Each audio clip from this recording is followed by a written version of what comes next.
nek cita rasa karsa digunakno bakal tinemu karyane kang nyoto kan gitulah. Nah, terkait dengan maraknya hal-hal semacam itu, karena itu tadi spiritual itu sudah nggak dijalankan, rasa itu sudah nggak dijalankan lagi.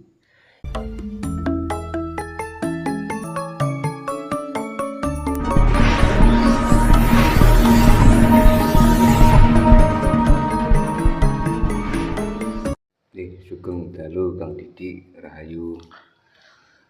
Nuhun inggih Mas Hendra. Rahayu, Rahayu, Rahayu, Samya Rahayu, Mulya Mukti Rahayu, Rahayu Samya Rahayu Merdika Sagung dumadi. Rahayu sagung pinanggih sedaya pamirsa sedaya, mugi tansah pinayungan rahayu widodо kalih sing ngrubeda kaitane kalih Wahyu Cakraningrat. Agunging pangsama pamirsa sedaya mbok bilih menika ingkang dalem aturaken boten dados renane, boten dados resepe.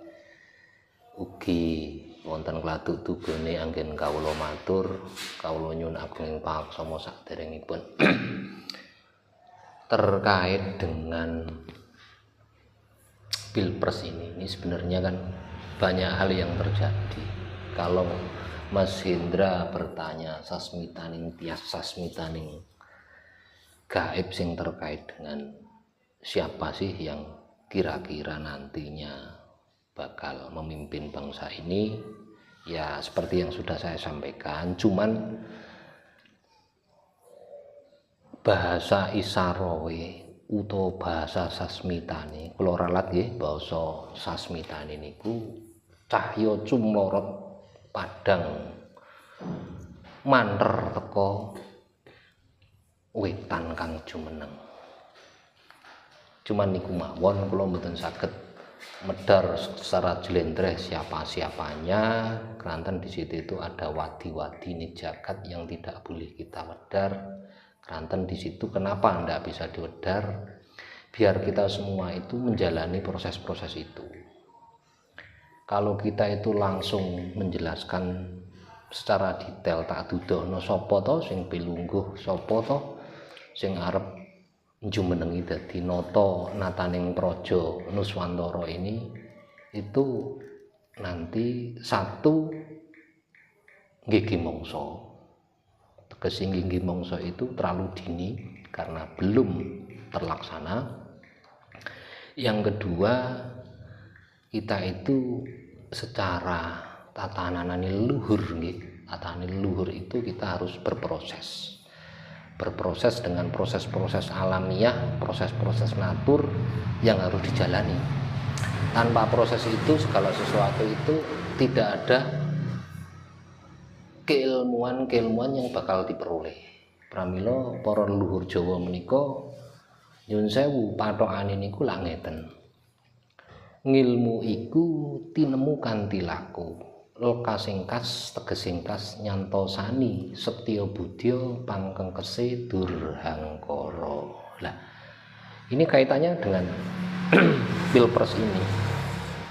Lah, siapa yang mau menduduk itu ya masyarakat ini. Rakyat ini yang harus dituntut cerdas, tidak sekedar cerdas dengan pemikiran, tapi dengan cerdasnya spirit. Keranten nggih secara basa keren ini menungso setiap ragane menungso niku kan wonten emotional question, wonten intelligency question, dan wonten spiritual question. Jadi ada hal-hal yang di mana kita itu dituntut untuk melakukan tiga hal tersebut. Selain emosi, selain spirit, juga kecerdasan IQ. Itu pramila saya berharap dengan sedikit apa yang saya sampaikan ini terkait dengan Pilpres itu, semua masyarakat, semua lini masyarakat itu berpikir cerdas menggunakan tiga hal tadi, ya intelijensinya harus digunakan, terus emosinya juga digunakan, dan spiritnya juga digunakan, tidak cuma sekedar ikut-ikutan. Kan masalahnya sekarang ini banyak yang kena propaganda, apalagi mendekati ngapunten Mas Indra, mendekati pelaksanaan begini. Dan namanya propaganda itu ya kita tahu sendiri kayak apa, ya indah tok, isinya cuma bagus-bagus tok, tapi realitanya kan belum tentu sesuatu yang diceritakan, yang dipropagandakan indah itu pada aplikasi realnya kedepannya itu sesuai dengan kenyataan realita yang di lapangan. Pramila pesan dari leluhur ngati-ngatiyo waspodo dengan bahasa tadi, ngilmu iku tinemune kanthi laku. Harus kita jalani bener. Ngilmu iku tinemune kanthi laku, lekasing kas, entah berapa lamanya tegese kas nyantosane akan menemukan kebenaran yang sebenar-benarnya. Santoso tegese kas nyantosani setya budya pangkekese durhangkara. Dengan kita itu menjalani proses tadi, dari proses-proses tadi dengan kita menggunakan 3 hal tadi, ya EQ, ya IQ, juga SQ tadi, bakal tinemu setya budya pangkekese durhangkara, bakal menemukan kebenaran yang sebenar-benarnya, dan kita tidak lagi terbujuk oleh propaganda yang dimainkan dan disampaikan. Kurang lebihnya begitu Mas Indra. Sekarang ini kan marak pejabat-pejabat yang terkena kasus ya, satu persatu terungkap. Siapa pelakunya juga terungkap. Nah, apakah ini merupakan fenomena atau tanda-tanda zaman adil itu dimulai kan? Terima kasih Mas Indra. Jadi kalau sudah dimulai itu sebenarnya sudah lama dimulainya, itu dengan lama. Cuman masalahnya itu kan kembali kepada kesadaran Mas Indra. Kembali kepada kesadaran, karena kita ini selama ini lebih percaya oleh teori-teori dari ilmu akal, ilmu panca indera.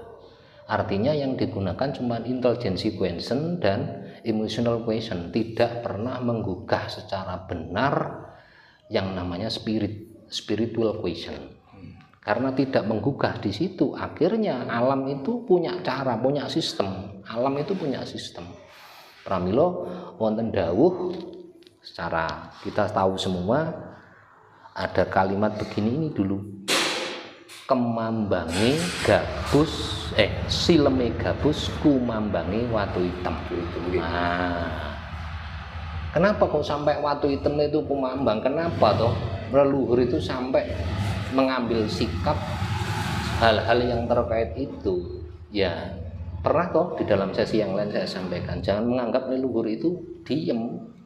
Leluhur itu ya diri kita ini sebenarnya, diri kita ini yang benar-benar mau menggunakan 3 hal tadi. Nek soro Jawane cipta rasa karsa digunakno, nek cipta rasa karsa digunakno bakal tinemu karyane kang nyoto, kan gitulah.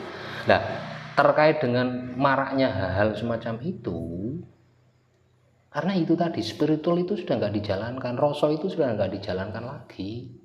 Yang digunakan cuma teori yang diambil dari sisi luar, tidak pernah menggali jati dirinya sendiri, menggali dari spiritnya sendiri, sehingga kebenaran itu ya kebenaran yang cuma dibuat kesepakatan, bukan kebenaran secara benarnya benar, yaktine jati gitu loh. Kalau orang Jawa menyampaikan Nusantara, ajaran Nusantara itu kebenaran yang sejati gitu. Kurang lebihnya begitu Mas Indra. Ini mungkin jawaban ini kurang sesuai dengan harapan banyak orang. Yang pasti ayolah, siapapun yang nantinya kedepannya ini diberikan mandat, diberikan amanat dari rakyat, siapapun lah, ayo gunakan 3 hal tadi. Apa itu? Cipta rasa karsa. Kalau secara bahasa Nusantaranya, bahasa Indonesianya, ya itu tadi, ya intelligence quotient, ya emotional quotient, juga terkait dengan spiritual quotient. Digunakan 3 hal itu. untuk membinakan secara ajaran Jawa. Wong Jawa itu kan punya ajaran toh, ing ngarsa sung tulodo, ing madya mangun karsa tuturi handayani. Ya ini sebenarnya ajaran-ajaran yang sudah disampaikan dari dulu, walaupun waktu itu yang mencetuskan pandangan pemikiran itu panjenengan dalam simbah kita, eyang kita, leluhur kita Ki Hajar Dewantara, tapi sebelumnya itu sudah ada ajaran itu. Kebetulan beliau Ki Hajar Dewantara menyampaikan itu, ing ngarsa sung tulodo, ing madya mangun karsa tuturi handayani. Lah ini sekarang ajaran-ajaran begini ini terlibas oleh ajaran-ajaran cuman dari bangsa-bangsa akal, dari panca indera kita tanpa menggugah dari rasa hati yang terdalam. Kalau saya sampaikan pada sisi yang lain, waktu kemarin-kemarin itu namanya rasa jati. Itu Mas Indra. Nggih. Pripun? Kan banyak gitu pelaku-pelaku spiritual yang sering kita temui. Selalu tujuannya itu satu. Inggih, melestarikan ajaran leluhur, ajaran Nusantara. Nah, sebetulnya ajaran leluhur, ajaran Nusantara itu seperti apa sebetulnya? Nggih. Gini Mas Indra, kalau kita bicara tentang ajaran leluhur itu sebenarnya gini loh ya. Leluhur Nusantara ini itu sangat multi banget, ajarannya itu sangat multi banget, multi banget karena sudah teradopsi atau bisa dikatakan sudah terakulturasi dengan ajaran-ajaran pendatang. Ya kita kembalikan pernah atau saya sampaikan 500 tahunan atau mongso atau manyongkro panggiling itu yang pernah saya sampaikan panjenengan. Jadi kalau ngomong ajaran Nusantara itu ajaran yang asal usulnya apa sih? Kan gitu kan? Pertanyaannya. Ya itu tadi kalau bumi Tuban nggih ngapunten, mungkin ini yang belum pernah disampaikan. Ajaran bumi Tuban itu namanya ajaran Huning. Ajaran Huning. Ini yang mungkin belum pernah disampaikan ke para pamirsa sedaya ngapunten nggih. Karena ini ajaran Huning itu sendiri itu ajaran yang sangat lampau, sangat jauh sebelum era kerajaan itu sudah ada nama ajaran Huning. Nah, terus muncul macam-macam. Bahkan yang sekarang ajaran-ajaran yang muncul, ajaran Jawa sekarang yang menyebutnya Kapitayan, itu pun banyak yang masih tercampur. Tapi kan pernah sesi sebelumnya sudah saya sampaikan. Seperti yang saya sudah sampaikan, jane ngono sing nyampuri sapa to? Kan gitu toh. Seperti yang kemarin itu, ajaran leluhur kita itu kan Tirta Wening Tirta Prawitaning Sari. Ajaran Tirta Prawitaning Sari. Nah, seiring perjalanan waktu sejarah berjalan, itu kecampuran akulturasi dengan ajaran Hindu, ajaran Buddha, kemudian ajaran Kristen, dan macam-macam lah, ajaran Islam, akhirnya terakulturasi menjadi ajaran-ajaran yang berjalan saat ini. Kalau kita bicara ajaran murni, waduh, dicari murni yang bagaimana gitu loh. Karena memang ketepatan generasi kita saat ini itu hasil dari itu gitu loh. Kalau kita kembali ke kemurnian sejarah, kembali ke kemurnian ajaran, ya butuh waktu yang panjang untuk mengkoreksi dan untuk memilah dan memilih gitu loh. Cuman yang berjalan saat ini adalah sudah ajaran yang mengajarkan ajaran rasa lah, wis gampangane ngono lah. Intinya gitu, mengajarkan ajaran rasa untuk digelar sebagai sarana kita untuk berkehidupan secara bermoral, atau kemarin sempat pada sesi sebelumnya saya sampaikan menjadi manusia yang jerbudi bawa laksono itu Mas Indra. Kalau ajaran Tuban ya itu tadi saya sampaikan yang ajarannya jauh sebelumnya itu namanya ajaran Huning, kurang lebihnya gitu Mas Indra. Ajaran Huning.